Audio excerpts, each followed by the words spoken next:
right, so as this increases by, this increased by 8 and then increased by 1. So it's kind of irregular how it's increasing.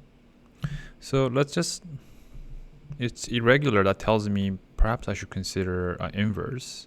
Okay, because it doesn't look like it's going to be, okay, let's see here. This is going to be increasing by 10.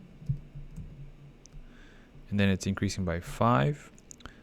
Right, 10 over 8, is that equal to 5 over 1? No, right? So that tells me it's not a direct variation.